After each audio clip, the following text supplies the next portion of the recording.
L'un des plus grands personnages de l'histoire de l'islam, Ali ibn Abi Talib, s'impose comme une figure emblématique non seulement dans la tradition musulmane, mais également dans l'histoire de l'humanité.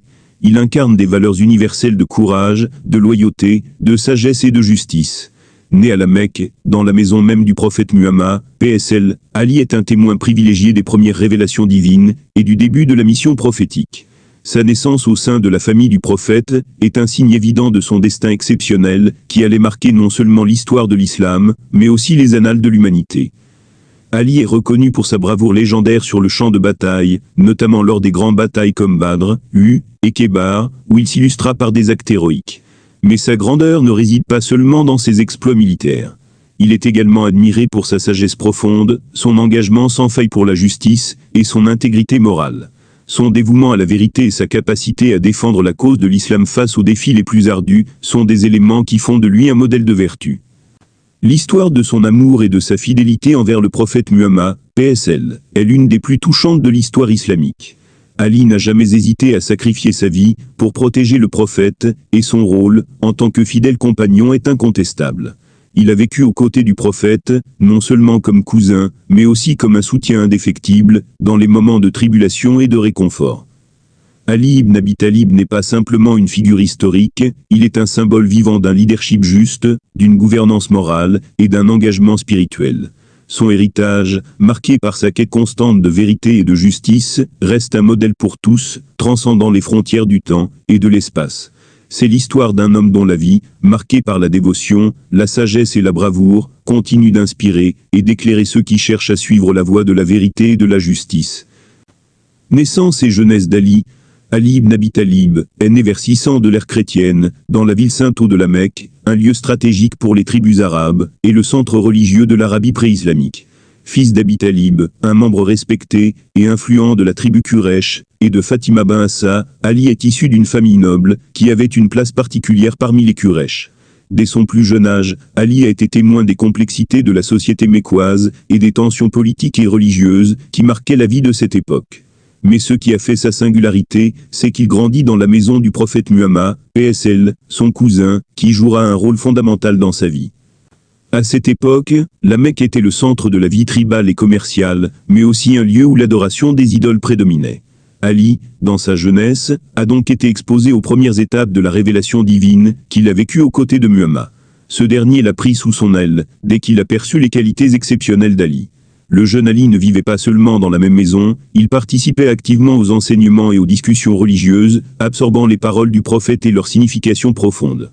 C'est dans ce contexte que ses qualités de loyauté, de courage et de quête de vérité ont commencé à se manifester clairement. Le soutien au prophète. Lorsque le prophète Muhammad, PSL, a commencé à annoncer qu'il était le dernier messager de Dieu, peu de gens ont cru en lui. La majorité des Quraysh et des habitants de la Mecque étaient sceptiques, rejetant l'islam et persécutant sévèrement ceux qui suivaient Muhammad. Cependant, malgré sa jeunesse, Ali a été l'un des premiers à embrasser l'islam, se distinguant non seulement par son acceptation immédiate, mais aussi par son profond engagement envers cette nouvelle foi. Une scène clé de cette période se déroule, lorsque les Quraysh ont décidé de tuer le prophète, pour mettre fin à sa mission. Le prophète, sachant que sa vie était en danger, a pris la décision de quitter la Mecque pour Médine, où il espérait pouvoir fonder une communauté musulmane en sécurité. Mais avant de partir, Muhammad, PSL, demanda à Ali de rester dans la ville, non seulement pour rendre les dépôts de confiance aux habitants, mais aussi pour le protéger et assurer son départ en toute sécurité. Cette nuit-là, Ali a risqué sa propre vie en restant dans la maison du prophète, pendant que les ennemis se préparaient à l'attaquer. En se couchant dans le lit du prophète, Ali s'exposait à la menace de mort, mais il fit cela, avec un courage et un dévouement totaux, accomplissant un acte de loyauté indéfectible. Cette décision a marqué un tournant, non seulement pour Ali, mais aussi pour l'histoire de l'islam, car elle démontra son engagement profond, et sa confiance totale dans le destin du prophète. Ali se rendit ensuite à Médine, rejoignant le prophète et les premiers musulmans dans leur nouvelle communauté. La bataille de Badr. Les années ont passé, et Ali est devenu un guerrier exceptionnel, un homme d'action prêt à défendre la foi naissante, avec toute la force de son être.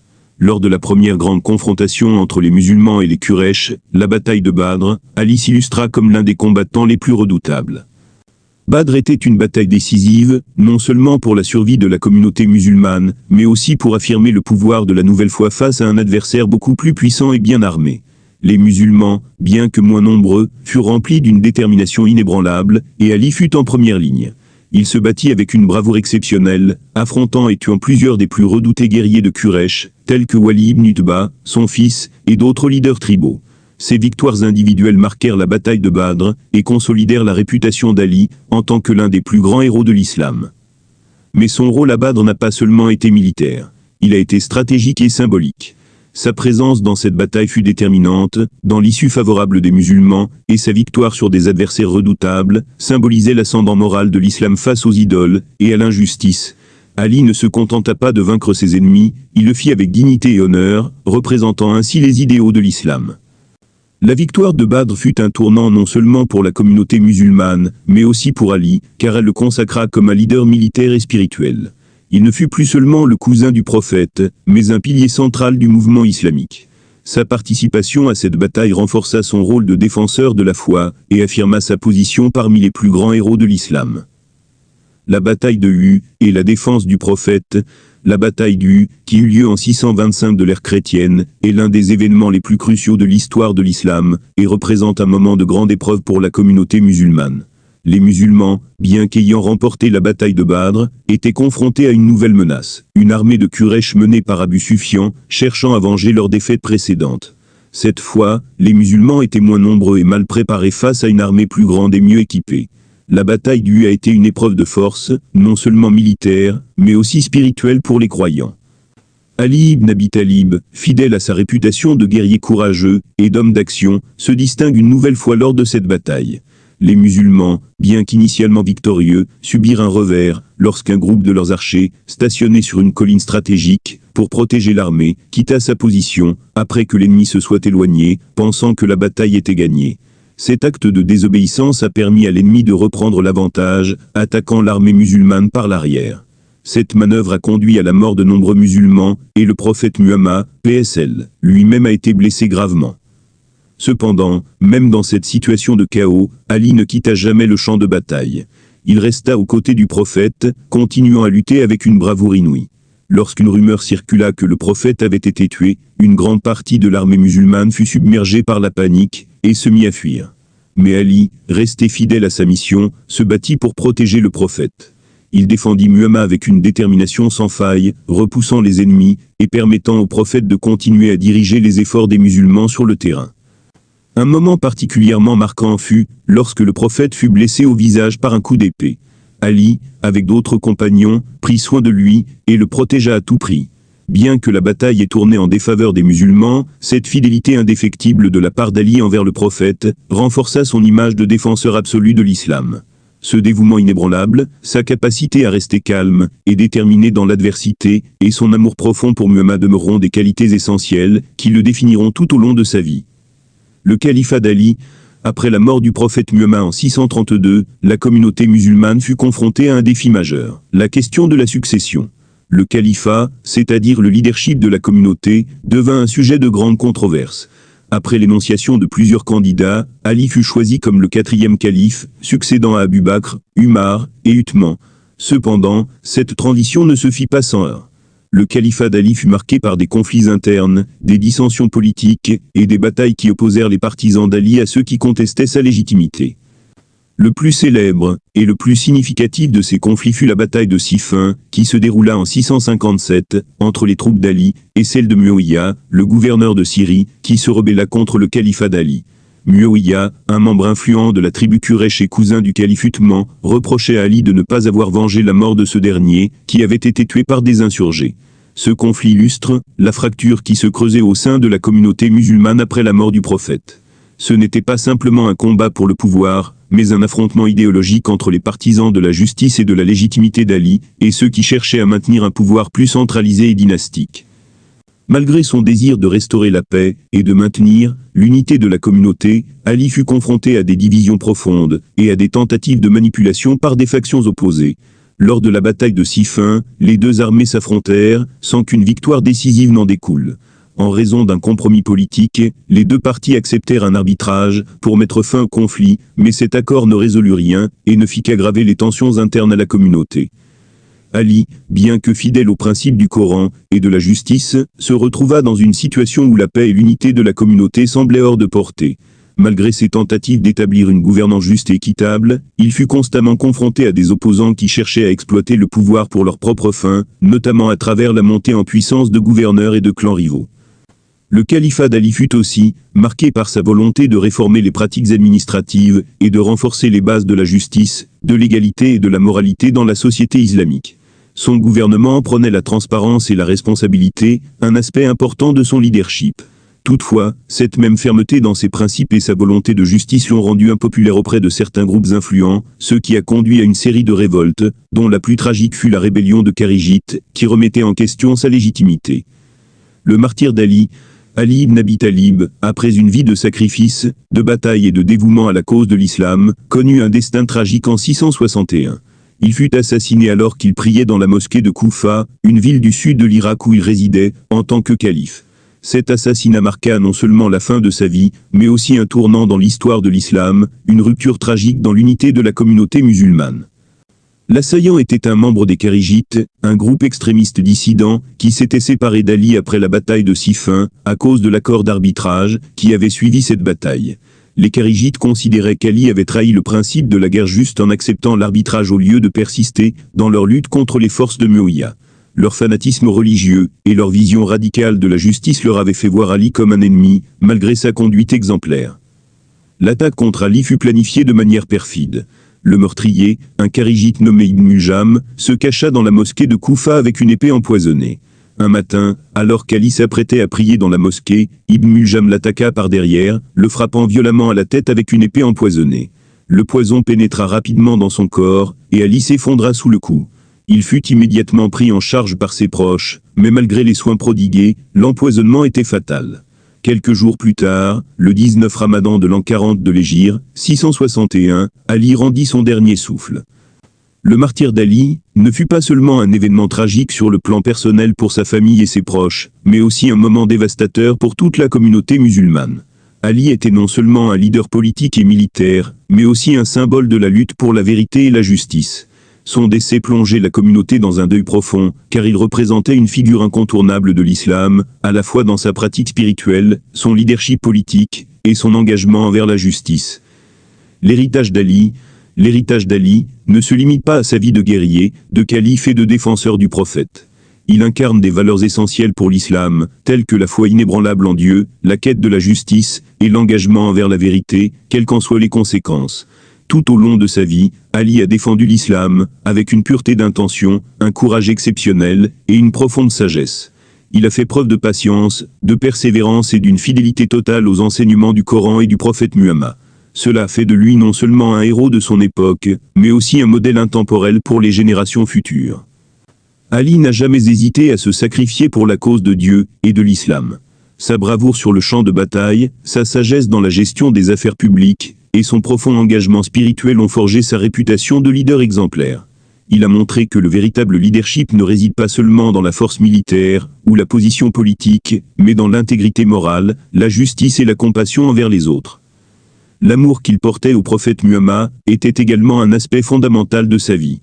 Ali n'a jamais cessé de défendre et de protéger le prophète, même au prix de sa propre vie. Son attachement au prophète était manifeste dans chaque action, chaque décision qu'il prenait, et il a été le compagnon fidèle du messager tout au long de sa mission. Cette loyauté inébranlable fait d'Ali non seulement un défenseur de l'islam, mais aussi un modèle d'amour et de respect pour le prophète. Ali comme symbole de la lutte pour la vérité et la justice, le martyr d'Ali représente aussi la lutte incessante pour la vérité et la justice. Dans un monde où l'injustice et la corruption semblent souvent dominer, Ali a montré qu'un homme, armé de foi, de vérité et de justice, peut défier les plus grandes forces adverses. Même dans les moments de grande adversité, il a agi avec une profonde conviction que la justice divine serait toujours la véritable force qui guiderait l'islam. Son engagement pour un gouvernement juste et équitable a laissé une empreinte durable, même s'il n'a pas réussi à instaurer une paix durable au cours de son califat, en raison des divisions internes. L'héritage d'Ali se reflète également dans ses écrits et ses discours, qui sont remplis de sagesse et de conseils pour la gouvernance, la morale et la spiritualité. Ses sermons, ses lettres et ses aphorismes sont encore aujourd'hui une source d'inspiration et de réflexion pour les musulmans du monde entier. Dans ses célèbres sermons, tels que ceux consignés dans le Nahj al-Balagha, le pic de l'éloquence, Ali expose des idées profondes sur la justice, l'intégrité et la responsabilité des dirigeants. Ces paroles ont une résonance universelle, indépendamment du contexte historique ou géographique, car elles appellent à une vie de vérité, de vertu et de lutte contre l'injustice. Ali n'est pas seulement un personnage vénéré dans l'histoire de l'islam chiite, mais également dans le monde musulman sunnite, en tant qu'exemple de bravoure, de foi et de sagesse. Il est souvent évoqué comme l'un des plus grands combattants de l'islam, un modèle d'honneur, et un défenseur des faibles et des opprimés. Son martyre a marqué la fin de son califat, mais il a aussi ouvert une nouvelle ère de division au sein de la communauté musulmane, dont les répercussions sont encore ressenties aujourd'hui dans la politique et la théologie islamique. L'histoire d'Ali ibn Abi Talib est une histoire de sacrifice, de courage et de foi inébranlable. Dès sa naissance, il a été prédestiné à jouer un rôle majeur dans l'histoire de l'islam. Son amour profond pour le prophète Muhammad, PSL, sa loyauté indéfectible envers Dieu, et son engagement envers la justice et la vérité, ont fait de lui un modèle pour les générations futures. Ali n'a pas seulement combattu sur les champs de bataille pour défendre l'islam, mais il a aussi incarné des principes de gouvernance juste, de sagesse spirituelle, et de dévouement total à la cause divine. Tout au long de sa vie, Ali a affronté les défis avec une fermeté remarquable, prouvant que la véritable grandeur ne réside pas dans la gloire ou le pouvoir, mais dans la capacité à servir Dieu et à défendre ce qui est juste, même au prix de sa vie. Sa bravoure à Badr, sa fidélité à Hu, et son engagement dans le califat ont laissé une marque indélébile sur l'histoire de l'islam. Plus qu'un guerrier ou un calife, Ali fut un guide spirituel et moral, un modèle pour tous ceux qui cherchent à mener une vie de vertu et de foi. Son martyre, tragique et injuste, n'a fait qu'accroître son statut d'icône, renforçant son héritage d'amour pour la vérité et de quête incessante de justice. Les enseignements d'Ali, ses sermons et ses écrits continuent de guider des millions de musulmans, leur rappelant l'importance de vivre selon les principes de justice, d'honnêteté et de dévouement envers Dieu. Il incarne l'idéal du leadership fondé sur l'humilité, la sagesse et la fidélité aux valeurs divines, même dans les moments les plus difficiles. Ali ibn Abi Talib reste ainsi un symbole de lutte pour la vérité, la justice et l'intégrité, un exemple de ce que signifie être un véritable serviteur de Dieu. Son héritage ne se limite pas à son époque, mais résonne à travers les âges, et inspire encore aujourd'hui les musulmans du monde entier à suivre ses pas dans leur quête spirituelle et morale. Que l'exemple de Ali ibn Abi Talib continue de guider notre cœur, de nourrir notre âme, et d'éclairer nos actions. Qu'il nous inspire à défendre la vérité avec courage, à être fidèles à nos principes en toutes circonstances, et à ne jamais abandonner notre foi face aux épreuves.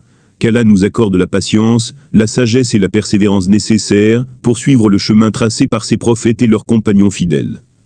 Ô Allah, accorde à Ali ibn Abi Talib une paix éternelle et un statut élevé dans le paradis.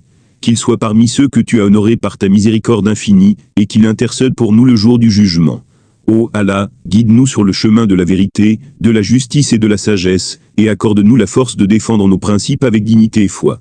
Nous cherchons refuge en toi pour nous protéger de la tentation et du mal, et pour nous accorder la sagesse de suivre l'exemple des plus vertueux parmi tes serviteurs. Amen.